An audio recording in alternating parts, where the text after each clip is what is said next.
आनंद घन, आनंद समुद्र, प्रेम समुद्र, ज्ञान वैराग्य भक्ति ऐश्वर्य अनंत शक्तियों के स्वामी प्रभु श्री कृष्णचंद्र जी कृपा करके ऐसा उपदेश कर रहे हैं।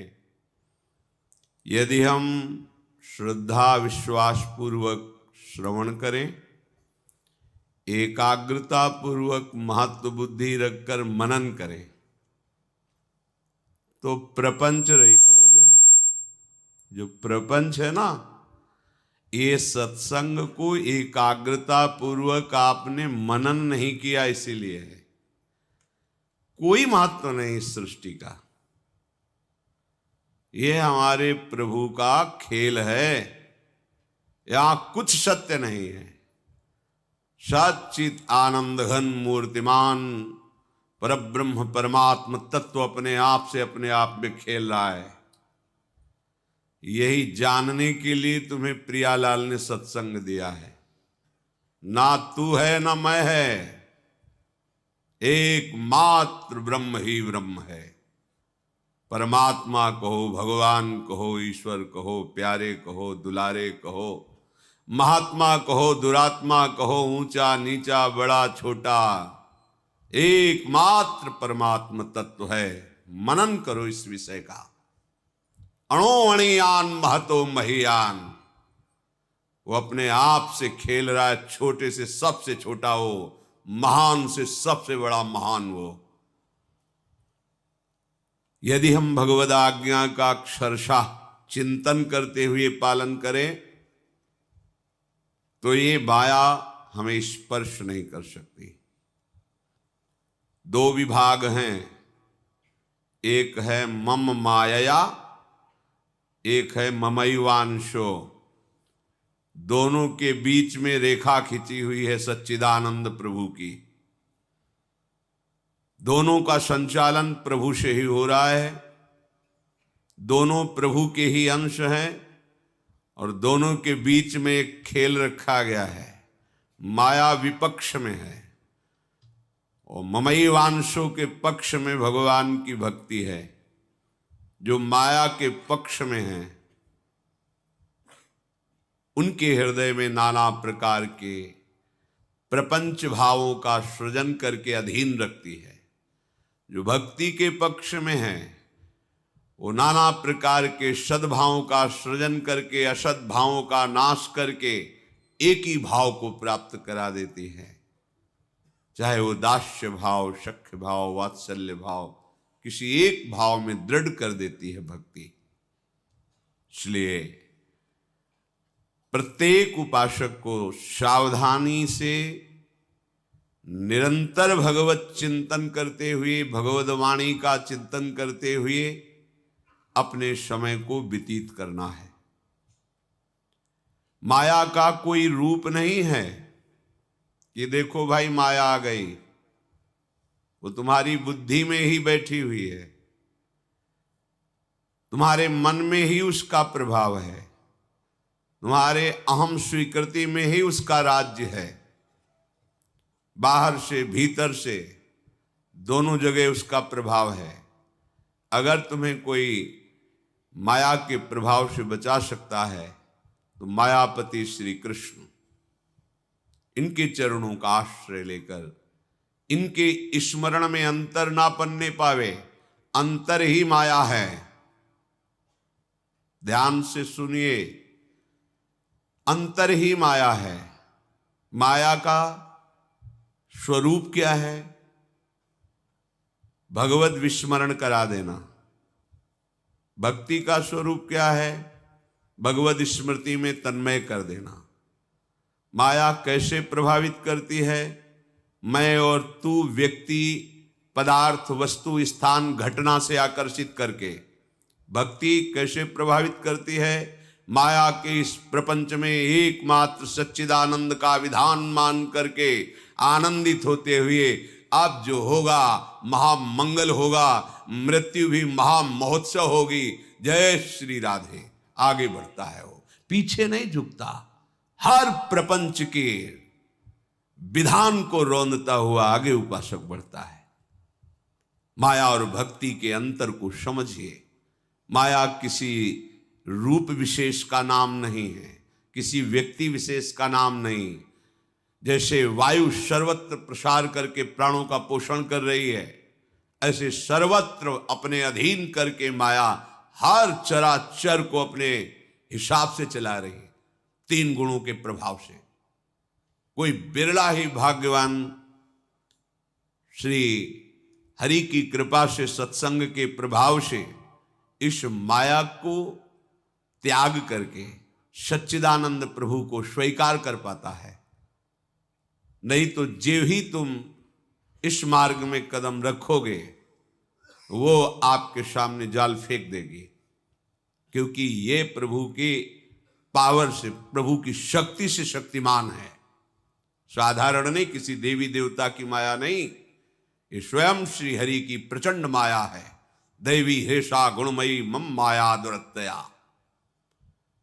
वो विशेष प्रकार से आपकी बुद्धि में पहले व्यक्ति, वस्तु, स्थान, इसको सत्य साबित कराएगी, फिर गुण दोष की रचना को सत्य साबित कराएगी। ये गुणी, ये दोषी।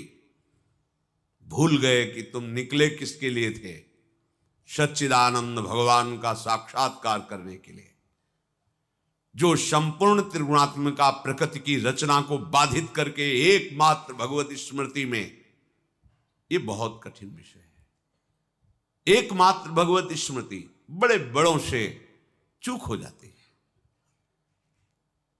हम प्रभु का आश्रय लेकर के निरंतर भजन परायण रहे तो हमारी सदगति में अंतर नहीं पड़ेगा।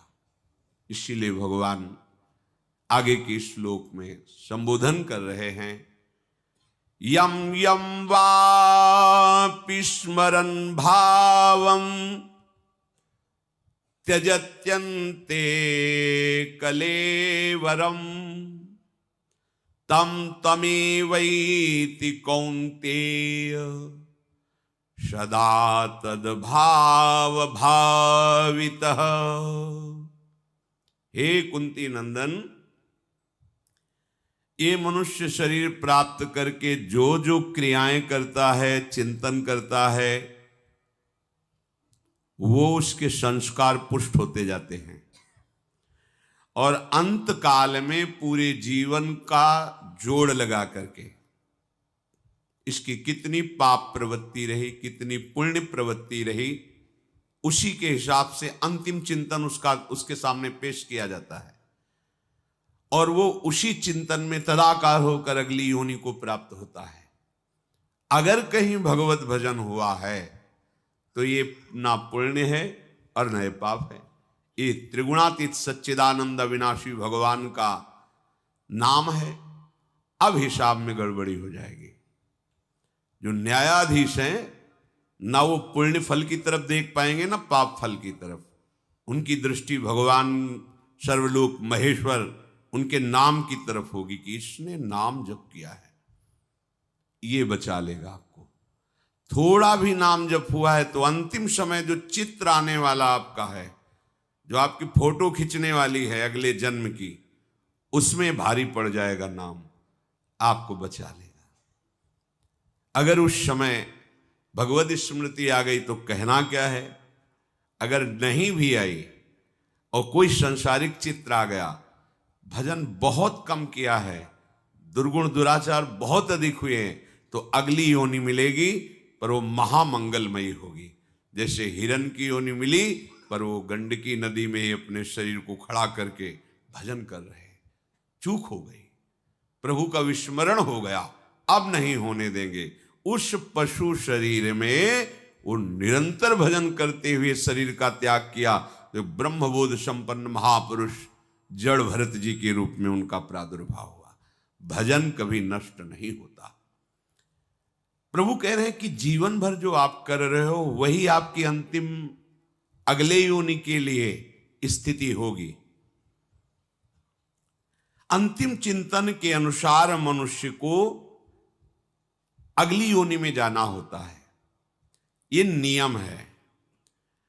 प्रभु की स्मृति में यदि आप समय व्यतीत किए हैं, सत्संग सुना है, धाम के दर्शन किए, धाम वास किया, नाम जप कर रहे हैं, वाणी पाठ कर रहे हैं, भगवत कथा कह रहे हैं, सुन रहे हैं, ये वासनाएं एकदम नष्ट नहीं होती। ऐसा नहीं कि परमार्थ का पथिक जो ही इस मार्ग में कदम रखा तो वासनाएं भस्म हो गई, ऐसा कहीं नहीं लिखा, ऐसा है भी नहीं, चलने पर अनुभव होता है। जो ही इस मार्ग में कदम रखा तो वासनाओं का तूफान आ जाएगा। जो आप वासनाओं के तूफान को संसार में देख रहे थे वो कम है, क्योंकि माया जान रही मेरी पक्ष में ये गिरा पड़ा है। और जिस दिन आप परमार्थ के लिए कसेंगे तो देख लेना घबराहट पैदा कर देगी तुम्हारे मन में, वासनाओं का तूफान। ऐसा तूफान बड़े बड़े साधकों में हमने देखा है, निर्णय करने की शक्ति खत्म हो जाती है। माया भगवान की ही सामर्थ्य से युक्त है, इसलिए वो कहते मामे हुए मैं निकालूंगा, मेरी शरण में तू रहे, तेरी सामर्थ्य नहीं तू निकल पावे। स्पष्ट घोषणा कर रहे हैं, मामे हुए प्रपद्यन्ते माया में ताम तरंती पे। भगवद स्मृति जिसकी चल रही है तो कल्याण तो उसकी जेब में पड़ा हुआ है, कल्याण का कल्याण हो गया। पर जब भगवद स्मृति की तरफ हमारा लगाव ही नहीं हुआ तो फिर संसार की स्मृति रहेगी। संसार की स्मृति में जो आपका चरित्र रहा है वही स्मृति आखिरी बनेगा, निर्णय है। यहां कह रहे कि कुत्ते की योनि के मूल्य में आपको भगवान की प्राप्ति हो जाएगी। समझ रहे हो क्या? तुम्हारे जिस आचरण से तुम्हें अगली योनि कुत्ते की मिलनी है, अगर आचरण सुधार लोगे तो इस योनि में भगवान मिल जाएंगे। जितने समय को जिस योनि से आपने जो चिंतन किया परिणाम आपका वही होगा। मानो आपका आचरण बिगड़ गया, आपका चिंतन बिगड़ गया, अंतिम समय आपके किसी भी योनि के जीव का चिंतन आ गया, वहीं जाना पड़ेगा। तो कह रहे सोचो इस चिंतन का कितना बड़ा प्रभाव है कि तुम्हारे गलत चिंतन से गलत योनि प्राप्त हो सकती है। अगर भगवान का चिंतन करो तो तुम भगवान बन जाओगे। भगवान बन के ही भगवान के देश में प्रवेश होता है। गीध देह तज धरि हरि रूपा, हरि रूप को प्राप्त। जैसे हमारी किशोरी महारानी जी के समीप जब कोई रसिक कृपा पात्र उपासना के भाव बल में प्रवेश करता है तो किशोरी स्वरूप ही होता है। किशोरी मात मानम किम सुकुमारी नुकले, किशोरी की सेवा में किशोरी बन के ही, हरि की सेवा में हरि पार्षद हरि स्वरूप ही हो करके जाते हैं। तो चिंतन का ही तो प्रभाव हुआ। इसलिए भगवान सावधान कर रहे हैं, कितनी दया है, कितनी करुणा है उनकी इस श्लोक में। सावधान हो जाओ तुम, जो जो तुम चिंतन करते हो वही तुम्हारा भाव बनता है। और ये माया जिससे अपने लोग परमार्थ में चल रहे हैं, इसका काम होता है राग द्वेष की सृष्टि करना। राग अनुकूलता, सम्मान, प्रियता, अपने मन की बात हो जाना। द्वेष इसका विपक्ष, अपमान, निंदा, नाना प्रकार के दोष दर्शन और उसको सत्य मान करके उसी का चिंतन करना। कुछ सत्य नहीं है, स्वप्न है। उमा कहो मैं अनुभव अपना, सत्य क्या है? हरिभजन। जगत क्या है? सब सपना। सूत्र सामने रखोगे फंसोगे नहीं, सूत्र भूल जाओगे सवाल हल नहीं कर पाओगे। सूत्र है ब्रह्म सत्यम जगन मिथ्या। इस मिथ्या जगत में आकर्षित होकर भगवत विस्मरण करके खेलोगे तो आपका चित्र ऐसा बनेगा कि अगली योनि ऐसी होगी जहां कहीं भी आनंद नहीं, किसी भी तरह से न कथा सुन सकते हैं, न नाम जप कर सकते हैं, न संयम से रह सकते हैं, न अगले जन्म का हम कोई पुण्य कार्य कर सकते हैं, केवल अपने प्रारब्ध भोग को भोगेंगे। सदा तद्भाव भाविता, जिस भाव से तुमने जीवन व्यतीत किया है अंतिम समय वही भाव आएगा। देखो आप लोग धाम आए हो, धामवासी हो या उपासक हो, चीख चीख के कहते हैं भजन कम होगा तो भी भगवत प्राप्ति हो जाएगी। वृंदावन ही प्रभाव सुन अपनो ही गुण देत, जैसे बालक मलिन को मातु गोद भर लेत। पर कई बार कहा है वैष्णव धाम है, पर दोष दर्शन, पर दोष चिंतन, पर चर्चा, संभालो संभालो। ये जगत की रचना ही गुण दोष युक्त है। शुद्ध सोने का कोई आभूषण नहीं बन सकता, उसमें मिलावट करनी पड़ती है आभूषण बनाने के लिए। शुद्ध ब्रह्म ने मलिन माया की मिलावट लेकर एक खेल अपने आप में रच दिया है, और वो माया की मिलावट है गुण और दोष। सुनो तात, ये मायाकृत गुण और दोष, गुण भी मायाकृत है और दोष भी मायाकृत है। जैसे दूध और पानी मिला के रख दे तो हंस दूध पान करता है, पानी को छोड़ देता है, ये सामर्थ्य केवल हंस में ही है। ऐसे ही परमहंस भगवत प्रेमी शरणागत महात्मा जन गुण चेतन जितना ये आप देख रहे हो ये सब मायाकृत है। जड़ चेतन गुण दोष में विश्व की न करतार, संत हंस गुण गाए पे परिहरिवार विकार। साधु वही है जो सब में भगवत भाव करे या सद्गुणों का दर्शन करे। आहा, ये कितनी बार राधा नाम जपता है, प्रणाम है इसके चरणों को। देखो, जो हरिवंश को नाम सुनावे तन मन प्राणता से बलिहारी। अगर 99 सद्गुण हैं तो हम एक दुर्गुण की संभावना करके उसका तिरस्कार करने के लिए उद्यत हो जाते हैं। हमें क्या चाहिए? सब में श्री भगवान सत्य हैं ये देखना है। अगर ये नहीं देख पा रहे तो पहले उसमें हमें सद्गुण देखना है। संत हंस गुण गाए पे परिहरि वार विकार। हमें विकारों का दर्शन नहीं करना, गुणों का दर्शन। ओहो, भगवत मार्ग में आए हो, धन्य है तुम्हारा जीवन, नाम जप करते हो, धामवासी हो, प्रणाम है तुम्हें। इसका परिणाम क्या होगा? आपके ऊपर श्री हरि प्रसन्न हो जाएंगे, उनकी प्रसन्नता आपका मंगल स्वरूप हो जाएगा। आप दोष दर्शन किए तो आप पे भागवतिक विधान लागू हो जाएगा। कसौटी में कसिए, आप दिखाइए कि आप निर्दोष हैं, भैया फेल हो जाओगे। जब हमारी भागवतिक शक्तियां आपकी परीक्षा लेंगी तो आपकी सामर्थ्य नहीं कि सही का निशान लग जाए, पक्का। छुट चेतन जो अचेत त्यो मुनि भय विश्वासित। हम दूसरे को क्षमा नहीं करेंगे तो हम क्षमा मांगने के अधिकारी नहीं हैं। हम दूसरे के दोष दर्शन करेंगे तो हम गुणों के प्राप्त करने के अधिकारी नहीं हैं। ये भागवतिक मार्ग है। हाँ, 4 साथी मिलकर यात्रा करते हैं, एक साथी फिसल रहा है तो 3 उसे संभालते हैं, तो हरि तुम तीनों को संभाल लेंगे। वो देख रहे हैं। तद्भाव भाविता, आप भगवत भाव से भावित होने के लिए उपासना मार्ग में आए हैं। तेरे भावे जो करे भलो बुरो संसार, नारायण तू बैठ के अपनो भवन बुहार। जब हम बाहर दर्शन करते हैं तो हम अपनी छानबीन नहीं कर पाते, बहिर्मुख वृत्ति। जब अंतर छानबीन करते हैं तो बाहर हमें कोई परेशान नहीं कर सकता। हमें जैसे कोई कटु वचन कहता है, हम आंतरिक वृत्ति वाले हैं, तो हम क्रिया पे नहीं टिकेंगे, उसी समय कारण पे जाएंगे।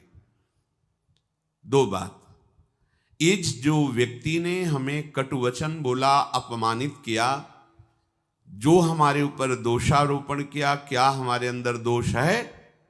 हाँ है, बड़ी कृपा है। प्रणाम है उस व्यक्ति को जिसने हमारी दोष वृत्ति को हमारे सामने रखकर दिखाया। और हे नाथ, आज से हम और प्रयास करेंगे कि आपके मार्ग में गलती ना हो, आप हमें बल प्रदान कीजिए। नाराज होने की जरूरत नहीं। अगर वो दोष हम में नहीं तो सफाई पेश करने की जरूरत नहीं, मुस्कुराओ। यही दोष कभी हुआ है जिसका निदान भगवान उससे निंदा करवा के, पक्की बात समझ लेना, उसकी जबान तभी खुलेगी जब आपको उसका दंड मिलना है। अगर कोई कह रहा है कि तुम्हारे को कटु वचन, तिरस्कार, अपमान, और तुम इस समय निर्दोष हो उस विषय में, तो निश्चित तुमने वो दोष कभी किया है जिसका दंड तुम्हें अब मिल रहा है। तो हमें प्रसन्न होना है, हमारे किसी अपराध का मार्जन किया जा रहा है, हमारा भाव नहीं बिगड़ना चाहिए। ये भाव हमारा अंतिम फोटो होगा। एक बात पूरे जीवन में ध्यान रखना है, हमें सदैव अपने भाव को पुष्ट करना है। सामने जो कुछ हो रहा है वो नाटकाचार्य श्री हरि का नाटक है। जगन नाटक वैभवा एक ही है, दूसरा नहीं। जिसकी तुम शरण में हुए हो, जिसे तुम प्राप्त करना चाहते हो, वही तुम्हारे सामने नाटक रच रहा है। तुम्हें उस नाटक में सम्मिलित नहीं होना। अगर तुम्हें देखने में अच्छा लग रहा है तो देख लो और प्रणाम कर लो, बुरा लग रहा है आंख मोड़ लो और श्री हरि के चिंतन में डूब जाओ। ये माया का नाटक हरि का रचा हुआ है। अवतार लेकर के भी उन्होंने जो कुछ थोड़ा बारा सुधार किया फिर छोड़ दिया, क्योंकि उन्हीं का खेला हुआ है। वो एक संकल्प में अपने आप को इतना विस्तार कर लिए, तो उनको एक संकल्प में, एक सेकंड में पूरे ब्रह्मांड को भगवदाकार करने में देर लगेगी क्या?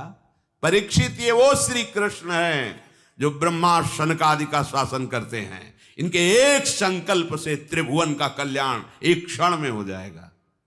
इनका नाटक तुम पसंद करते हो, इसीलिए तुम्हें वो दिखा रहे।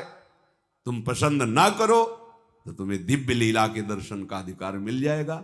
ना पसंद करना, दिव्य लीला में प्रवेश पाना। चल रहे हैं दिव्य लीला के पथिक होकर के, पसंद करते इधर। यही भगवती माया का प्रभाव। श्री भगवान कह रहे सदा तद भाव भाविता। जिस भाव से तुम जीवन भर रहोगे, अंत में वही भाव आएगा। आप दोष गुण इसी के चिंतन में रहोगे तो वही झांकी आ जाएगी कोई न कोई, और उसी के अनुसार फिर आपकी गति होगी। भजन परायण उपासक, अंतर पढ़ना ही नाश है। भजन का अंतर ही, जिन उपासकों में विशेष विशेष प्रकार की दोष वृत्तियां जागृत हो रही, वो अपना समय दे रहे हैं विशेष विशेष विकारों के चिंतन में। अगर आप चिंतन रहित जीवन व्यतीत करेंगे तो चाहे जो भेष रख लीजिए, भेष से तुम्हारा उद्देश्य पुष्ट नहीं होगा। उद्देश्य भेष का महत्व है। भेष है, उद्देश्य नहीं, कोई महत्व नहीं इसका। उद्देश्य अव्यावृत भजनार्थ, अखंड भजन। प्रतिपल हमें इस बात में रहना है। शरीर छोड़ने के समय जैसे मकान का चिंतन हुआ तो तुम मकान नहीं बन जाओगे, छिपकली बनोगे और उसी में चिपके घूमोगे। हमारा चिंतन भगवत स्वरूप हो जाए, इसीलिए तो लगे हैं ये दौड़ भाग। घबराइए नहीं, इतना भी अपने को मत निराश कर लीजिए कि आप चल नहीं पाएंगे, बिल्कुल नहीं। बहुत कृपा का मार्ग है, बहुत दुलार करते हैं हरि। राई के सम भजन को मानत मेरु समान। ये संसार का स्वरूप अलग है, करुणा निधान का स्वरूप अलग है। आप निराश कभी मत होना। दोष हमें खींचेंगे, गिराएंगे, पर हमारे मालिक देख रहे हैं ना कि हमारे लिए प्रयासरत है। बस ये बात देखना, हमारे लिए प्रयासरत है। आपकी कॉपी जब जांची जाएगी तो बढ़िया नंबर आएंगे। अगर आप कपट कर रहे हैं, दंभ कर रहे हैं, पाखंड कर रहे हैं, फिर मालिक जान रहे, फिर निर्णय में सही अंक नहीं आएंगे। ध्यान रखना, अंदर की बात हमारे प्रभु बहुत सूक्ष्मता से देखते हैं। प्रभु हृदय की बात देखते हैं। ये चलना चाहता है, ये मेरे लिए समर्पित है, नहीं चल पा रहा है, आप बिल्कुल चिंता मत कीजिए। मेरा क्या होगा? वही होगा जो परम मंगल होगा। हमारे प्रभु आश्रय को देखते हैं, हमारे प्रभु हृदय की बात को देखते हैं। करत सुरत सयबार है कि उस जीव के प्रति प्रभु बहुत कृपालु होते हैं जो थोड़ा सा भी प्रयास भजन के लिए शुरू किया है। बाहर वाले लोगों की बात मत मानो, हम आपको हृदय की बात कहते हैं। थोड़ा सा भी भजन के लिए आपका जो एक कदम बढ़ा है ना, प्रभु इतने को ही बहुत मान लेते, बहुत मान। अगर वो ऐसा ना माने तो किसी की सदगति ना होने दे माया, आप समझ लीजिए। थोड़ा सा जहां हम चले प्रभु की तरफ, तो जैसे अत्यंत मोही पिता, वो लड़खड़ा के बालक ऐसे करके चला, वो दौड़ पड़ा, क्योंकि छोटा बालक पता नहीं चल पाए कि ना चल पाए, कहीं गिर ना जाए, वो दौड़ पड़ता है। ऐसे ही तुम अपने प्रति विश्वास रखो। हम नहीं चल पा रहे, बहुत फिसलन माया की है, दौड़ आएंगे प्रभु। बोले 10 साल तो हो गए। तुम्हें 10 साल बहुत लगता है, अभी 10 साल के 10 जन्म व्यतीत हो गए महात्माओं के साधन करते हुए, और आप अगर 10 साल में 10 मिनट भी भजन करने लगे हो ना, तो माया पर बहुत बड़ी तुमने विजय प्राप्त कर ली। 10 मिनट, ये सब कोई इसका महत्व नहीं जानेगा। तुम 10 बार राधा राधा कहते हो ना, और पूरे दिन भर प्रपंच में लगे रहते हो, हम हृदय से तुम्हें प्रणाम करते हैं कि ये 10 बार राधा नाम जो तुमने बोला है, ये तुम्हारे लिए बहुत बड़ी काम की चीज हो जाएगी, निर्णय में तूफान मचा देगा। पर इतना लेकर हम फिर प्रपंच रति करें और पापाचरण करें, ये चूक हो जाएगी। थोड़ा भी भजन बहुत बड़ा काम करता है। ये मतलब कुछ बातें ऐसी होती जो कहने में एक हल्की नजर आती। कई महात्मा ऐसे स्वप्न में जिन्होंने नाम की महिमा का परिचय दिखाया, ऐसा सुंदर महल जिसमें हर जगह नाम लिखा हुआ है, बीच में वो खड़े हुए हैं, एक एक नाम का ऐसा चमत्कारिक स्वरूप कि उसी में प्रिया प्रीतम झलक रहे हैं। एक एक नाम, मतलब आप बोले राधा, राधा वल्लभ, साक्षात प्रिया प्रीतम आपके जिह्वा में है। एक बार बोले राधा वल्लभ, ये आपको बचा लेगा। घोर पापाचरण तुमसे हुए हैं, तुम्हें एक नाम बचा लेगा, विश्वास करो। पर हम वर्तमान में एक नाम लेकर विषय चिंतन करेंगे तो जलते रहेंगे। हम परिणाम की बात तुम्हें कह रहे हैं, तो ये जलन मिटे और वर्तमान भगवदाकार हो जाए तो कितना बढ़िया रहेगा। इसलिए हमें निरंतर नाम जप करना है। एक नाम के लिए हमारी इतनी श्रद्धा है, इतना विश्वास है कि फूल करके छाती, एक नाम ले लिया ना राधा, बात बन गई। ये बहुत बड़ा काम करेगा, बहुत बड़ा काम करेगा। इतनी बड़ी ट्रेन चलती है, इंजन में पावर होता है, डिब्बे सब केवल उसके सहारे से। इतनी बड़ी ट्रेन का इतना कनेक्शन होता है, हजारों लोगों की यात्रा पूरी होती है इतने कनेक्शन से। एक राधा नाम का वो कनेक्शन मजबूत हो गया। जो भी बोला कि बड़े बड़े महापुरुष जो प्रिया प्रीतम को अपने हृदय में दुलार करते हैं, वो एक नाम लेने वाले को बचा लेंगे। हम हरि की बात नहीं कहते हैं, उन महात्माओं की बात कहते हैं। देखो, वो इष्ट के नाम का प्रभाव जानते हैं। व्यक्त अव्यक्त महापुरुष गोस्वामी जी जैसे कह रहे हैं, तुलसी जाके मुख से धोखे निकसत राम, ताके पग की पगतली मोरे तनु की। ओहो, अगर इसको हम अपनी बिल्कुल सरल भाषा में कहें तो इतना महान हो गया कि अगर मेरी चमड़ी उतार कर उसकी जूती बना दी जाए तो कोई बात नहीं। मतलब इतना महान वो हो गया, तुलसी जाके मुख से धोखे निकसत राम। ये महिमा किसने जानी? राम नाम में अपने जीवन को समर्पित कर दिया तो ये प्रभाव जाना। श्री राधा नाम, कृष्ण नाम आप उच्चारण किए थोड़े भी, अब आपको भयभीत नहीं होना है, पर प्रमाद करके विषयों की तरफ भी नहीं जाना है। परिणाम हमारा मंगल होगा पर वर्तमान हमारा अमंगल ना हो, इसलिए हम प्रतिपल भगवत चिंतन में लगे। अगर हम विषय चिंतन करते रहे, बिल्कुल नाम नहीं जप किया, तो फिर हमारा कहीं ना कहीं किसी वस्तु व्यक्ति स्थान में ही राग रहता है और परिणाम में वही। ये अंतिम समय बिल्कुल फोटो खींचने वाला समझो।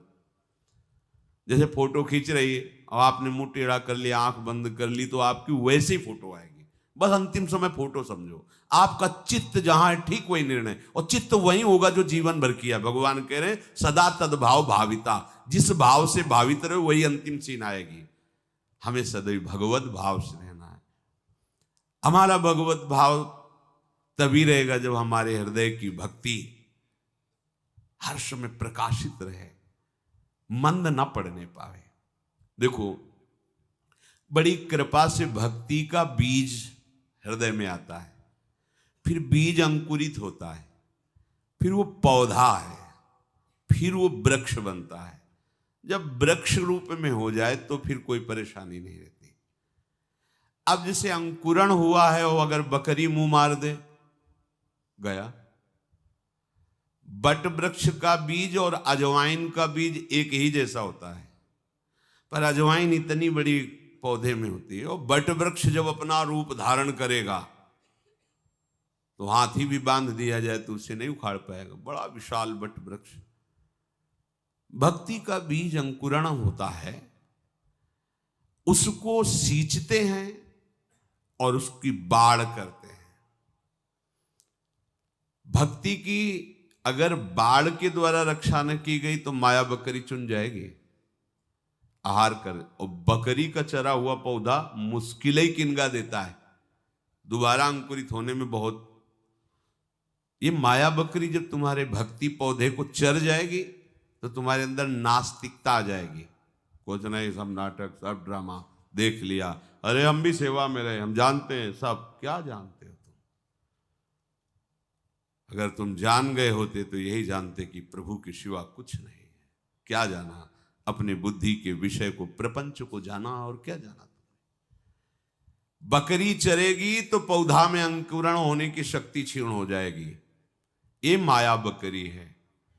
गुरु कृपा से, हरि कृपा से तुम्हारे हृदय में अंकुरण पहुंचा है, बीज का हो गया है अंकुरण। अब कोमल कोमल पत्ते निकल रहे हैं ज्ञान वैराग्य के, भक्ति में। और माया बकरी अपने बच्चों के साथ आ रही मिमियाती हुई, काम क्रोध लोभ मोह मद मत्सर, ये चुनने के लिए आ रहे हैं उस पौधे को। यही आहार है उनका। आपकी बाढ़ मजबूत होनी चाहिए। सत्संग, साधु संग, भक्ति कर दीप प्रेम करी बाती, साधु संगति करी अनुदिन राती। रात दिन साधु संग में रहो। साधु संग किसी शरीर, किसी वेश को नहीं कहते। साधु संग भगवद उपदेश को कहते हैं।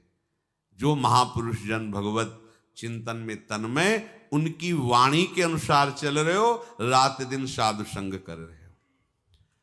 जब कोई उपासक भक्ति मार्ग में जुड़ता है तो किसी भी महापुरुष का आश्रय लेता है, किसी भी संप्रदाय के, किसी भी, सब भगवत चिंतन परायण महात्मा जन है।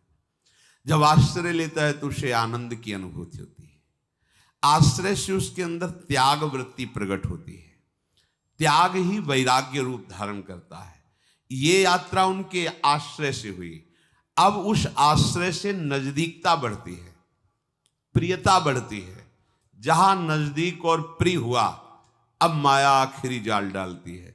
इसलिए महत्संगस्त दुर्लभ हो, फिर लिख दिया तुरंत दुर्गम हो। इतना दुर्गम है अब सानिध्य निर्वाह करना कि आपको लगेगा जब आश्रय नहीं लिया था तब तो था, आश्रय लिया तब भी था, अब तो नजदीक हो गए। अब क्या हो गया? अब आखिरी फाइनल है। अगर ये दुर्गमो शब्द पार कर गए तो अमोघस्य आगे शब्द है, निश्चित भगवत प्राप्ति। अब वो महापुरुष के वचन, महापुरुष के प्रति समर्पण, इसका विस्मरण कर जाता है। अपना अस्तित्व उसके अंदर जागता है। हमने ये त्याग किया। मैं ए भैया कहां हो, कहां हो? आश्रय लिया था तो शब्द था कृपा सिंधु, आपकी कृपा से मुझ अभागी का भाग्य उदय हो गया और वृंदावन वास मिला। मेरी सामर्थ्य कहाँ थी प्रभु, मैं तो संसार के भोगों में रत आपकी कृपा से वैराग्य मार्ग में कदम रख रहा हूं। आज से नियम लेता हूं कि ब्रह्मचर्य से रहूंगा, आज से नियम लेता हूं कि भजन करूंगा। ये बीच में क्या आ गया? ये मैं कहां से आ गया? जिसका आश्रय लेकर तुम माया से मुक्त होना चाहते थे, उसको उपदेश देने की सामर्थ्य कहां से आ गई? उसके निर्णय किए हुए सिद्धांत में तुम्हारी टांग लड़ाने की सामर्थ्य कहां से आ गई? माया ने दी। माया ने भक्ति के पौधे को बचाने की जगह तुमने बाढ़ हटा के गेट खोल दिया, आओ चुन जाओ। भैया सावधान, संतों के संग की बाढ़, सत वचन की बाढ़, सत चिंतन की बाढ़, यही तुम्हारे भक्ति पौधे को सुरक्षित। और जहां ये बढ़ा तो विशाल वृक्ष बन गया और बट वृक्ष के नीचे आसन लगाने के लिए शिव आ गए। भगवान शिव का आसन कहाँ है? बट वृक्ष के नीचे। बट विश्वास अचल निज धर्मा, अपने भागवत धर्म में, प्रेम धर्म में अटल श्रद्धा, गुरु निष्ठा, नाम निष्ठा, धाम निष्ठा, सब कुछ नष्ट हो जाए, धाम नहीं छोड़ सकता। मुझे घोर दुर्गति प्राप्त हो लेकिन नाम नहीं छोड़ सकता। मेरा जगत चाहे मिलकर के सर्वनाश कर दे, हे प्रिया प्रीतम आपको नहीं छोड़ सकता। ये बट विश्वास अचल निज धर्मा। तो बैठ गए शिव लगा करके आसन उसी जगह। शिव कल्याण, शिव ज्ञान समुद्र, शिव समदर्शिता, ये जागृत हो गई। हर शोक भय नहीं मन माही, अस सज्जन मम उर्वस कैसे, लोभी हृदय बसे धन जैसे। उपासक को इस माया के आकर्षण के, माया के द्वारा प्रकट किए हुए प्रपंच के, माया के द्वारा प्रकट किए हुए नानात्व, भेद बुद्धि, दोष दर्शन, इससे अपने आप को बचाना है, उसमें कुदाना नहीं है। बहुत बढ़िया अवसर है ये। तो सौभाग्य मानो कि तुम्हें रोज सत्संग मिल रहा है। गांठ लगाते हो, फौरन खोल करके कैसे फैला दी जाती है, मत लगाओ मत लगाओ। रोज हम गांठ लगाते हैं, माया से संबंध की रोज गांठ लगाते हैं। भगवत कृपा, गुरु कृपा रोज उसे खोल रही है। अरे भैया, जो मेन गांठ खोले नहीं, वहां तक पहुंचने के लिए हमें आगे बढ़ना है। तुम तो फिर नई गांठ जोड़ रहे हो, फिर तुम नया बंधन स्वीकार कर रहे हो, राग द्वेष का, गुण दोषों का, फिर नए जन्म की तुम रचना। छोड़ इसको, अभी तो मेन पे पहुंचना है, जड़ चेतन की ग्रंथि का भेदन करना है। उपासक समझे, जिसके आदेश और वचन पर आश्रय लेकर तुम इस ऊंचाई पर आ गए, धामवास, भोगों का त्याग, भगवत प्राप्ति के लिए नहीं जानते हुए भी उनके बताए मार्ग पर चल दिए, तो तुम्हें विश्वास होना चाहिए कि लक्ष्य भी मिल जाएगा। अब तुम ज्ञानी मत बनो, अब ज्यादा बुद्धि दौड़ाने की जरूरत नहीं है। तन्वांग मनोभिरमलई सोहम तविवाश्रिता, आप जो चाहे जैसे चाहे नाथ, बस मुझे आपका भरोसा, आपका दृढ़ निश्चय, आपके लिए ही जीवन। हमारा हृदय भक्ति से लबालब भर जाए। देखो, नाचने का मन हो, रोने का मन हो, ऐसा लगे कि प्रभु मिले तो दौड़ के लिपट जाऊं और कहूं प्रभु अब कभी मत छोड़ना। ऐसी भावनाएं बननी चाहिए। या हम बैठे भावना क्या बना रहे? सोचो, तद्भाव भाविता, आप क्या भावना बना रहे? तुम्हें रोना आना चाहिए कि प्रिया जो इतने महीने, इतने साल वृंदावन वास करते हो गए आपके महल में, एक बार भी लाडली जो मुझे ऐसा नहीं लग रहा कि आप हो यहाँ, मुझे दिखाई नहीं दे रहा, अनुभव नहीं। प्रिया जो कृपा करो, गुरुदेव कृपा करो, हे वृंदावन राजधानी कृपा करो। हमारा रोना इधर होना चाहिए भाई, हमारा समय बर्बाद हो रहा है। हमारी समस्या का समाधान प्रियालाल है, संसार नहीं है, भोग नहीं है, अनुकूलता नहीं है, प्रशंसा नहीं है। हमारा समाधान प्रियालाल है। कोई भी कष्ट, कोई भी विपत्ति, कोई भी समस्या आपको तभी परास्त कर पाएगी, आएगी, परास्त तभी कर पाएगी जब आप आज्ञा का उल्लंघन करेंगे, भगवत विस्मरण करेंगे। दो शब्द याद रखो, बहुत प्यार से समझा रहे हैं। हमसे भी जहां भी त्रुटि होती है वहां हम भगवत विस्मरण जब किए होते हैं, जब भगवत चिंतन रहित सेकंड होता है, उसी सेकंड में चाहे गुस्सा हो, चाहे कामना हो, चाहे किसी के प्रति घृणा भाव हो, तभी आएगा। जब हमारा अखंड चिंतन चल रहा है तो कभी नहीं आ सकता। बड़ी से बड़ी भावनाएं विपरीत होने पर भी एक मस्ती रहती है। हम अपनी भक्ति को स्वस्थ करें, पुष्ट करें और श्रृंगारित करें। श्रृंगारित भक्ति को देखकर हरि रीझ जाते हैं और प्रिया सहित आकर उसके हृदय में खेलने लगते हैं। भक्ति का जो श्रृंगार स्वरूप बड़ा सुंदर वर्णन किया है, ध्यान पूर्वक हम सुने। हम सबको भक्ति का श्रृंगार अपने हृदय में करना है। बोले श्रद्धाई फुलेलयो उबटनो श्रवण कथा,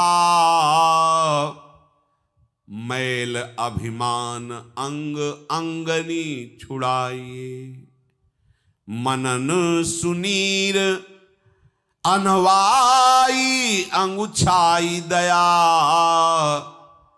नवनि बसन पन शोधो ले लगाइए, आभरण नाम हरि साधु सेवा कर्ण फूल, मानसी सुनथ संग अंजन बनाइए, भक्ति महारानी को श्रृंगार चारु बीरी चाह, रहे जो निहारी लहे लाल प्यारी गाइए। हमारे हृदय में भक्ति है, पूरे जगत में सबके अंदर भक्ति है। सब जग देखो चाहि काहि कहो हरि भक्ति बिनु, सेवक जी महाराज के। कोई भी बात मनमानी नहीं है। किसको कहूं भक्ति से रहित है? पूरा जगत हरि की भक्ति से युक्त है। आप कैसे कह सकते हैं कि हरि की भक्ति से युक्त है? क्योंकि उनको दिखाई दे रहा है हरि ही पदार्थ बने हुए हैं, हरि ही व्यक्ति, हरि ही दृश्य, हरि ही। तो तुम किसी पदार्थ की भक्ति कर रहे हो तो महापुरुष क्या देख रहे? तुम हरि की भक्ति कर रहे हो, पर तुम जानते नहीं हो कि हरि है, इसलिए तुम्हारा हृदय असंतुष्ट है, तुम्हारा हृदय दुर्गति की भावों से युक्त होकर दुर्गति का भोग कर रहा है। तुम जिससे मिल रहे हो, तुम जिसे देख रहे हो, जिससे तुम प्यार कर रहे हो या जिससे तुम नफरत कर रहे हो, वो हरि है, दूसरा नहीं है। हमारी भक्ति हरि से विमुख होकर के हरि स्वरूप त्रिभुवन में फैली हुई है। मत्ता परतरम नान्यत। अब कोई विषय की भक्ति करता है, कोई स्त्री की भक्ति करता है, कोई पुरुष की भक्ति करता है, कोई सब चराचर जगत देख लो आसक्त है। भक्ति का तात्पर्य है अपने भावों का उसके प्रति समर्पण करना, अपना उसे प्रीतम मान लेना। कोई व्यसन को प्रीतम माने, कोई भोग को प्रीतम माने, कोई पदार्थ को, कोई धन को, कोई पद को, कोई सम्मान को, कोई प्रतिष्ठा को। सब भक्त हैं, सब रूपों में हरि हैं, पर उनके अंदर भाव भोक्ता, कर्ता और नानात्व, यही त्रुटि है। इसी को सुधारना है। अब हमारी जो भक्ति मलिन हो गई है, तो मलिन शरीर को पहले उपटन लगा करके फिर स्नान कराना होता है। उपटन मल करके, वो जैसे किसी का ब्याह होता है तो जिंदगी में भले उपटन न लगाया जाए, लेकिन जब दूल्हा बनाया जाता है तो उपटन लगाया जाता है उसके। गांव में हमने देखा, छोटे बच्चे थे तो जैसे जिसका दूल्हा बनना है तो फिर वो हल्दी वल्दी क्या क्या सब मिलाकर उपटन लगाया जाता है। उबटनो श्रवण कथा। हमारी जो हृदय में भक्ति मलिन हो गई है, विषयों का चिंतन, विषयों का भोग, नानात्व का चिंतन करते हुए, अब हमें इसको श्रृंगारित करने के लिए सबसे पहले उपटन लगाना है। कई पदार्थ उपटन में मिलाए जाते हैं। ऐसे ही भगवन नाम महिमा, भगवत धाम महिमा, भगवत रूप महिमा, भगवत गुण महिमा, भगवत शरणागत महिमा, भगवान की कृपालुता की महिमा, ये सब उपटन है।